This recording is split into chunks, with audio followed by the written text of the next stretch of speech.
Hello everyone, నేను doctor Sandhya Deepika Urakanti, consultant and fertility center Secunderabad branch. So ఈ రోజు నేను మీతో సంతానలేమి సమస్య అని ఎప్పుడు అంటారు, అంటే ఇన్ఫర్టిలిటీ అని ఎప్పుడు అంటారు, ఎన్ని రకాల ఇన్ఫర్టిలిటీస్ ఉన్నాయి దాని గురించి చెప్తాను.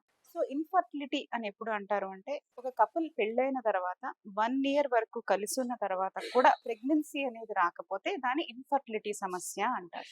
సో ఇన్ఫర్టిలిటీలో రెండు రకాలు ఉంటాయి. ఒకటి ప్రైమరీ ఇన్ఫర్టిలిటీ, రెండోది secondary infertility. So primary infertility అంటే పెళ్ళైన తర్వాత 1 ఇయర్ కలిసి ఉన్నా కూడా ఒక్కసారి కూడా గర్భం రాకపోతే దాన్ని ప్రైమరీ ఇన్ఫర్టిలిటీ అంటారు. సెకండరీ ఇన్ఫర్టిలిటీ అంటే ఆల్రెడీ ఒకసారి గర్భం వచ్చింది, ఏదర్ అది బేబీ పుట్టినా లేకపోతే అబార్షన్ జరిగినా, అసలు ఒకసారి గర్భం వచ్చి రెండోసారి గర్భం రాకపోతే దాన్ని సెకండరీ ఇన్ఫర్టిలిటీ సమస్య అంటారన్నమాట. సో ఈ రెండిటికి రెండు రకాల ఇన్వెస్టిగేషన్ ప్రోటోకాల్స్ ఉంటాయి, రెండు రకాల ట్రీట్మెంట్స్ ఉంటాయి. Thank you.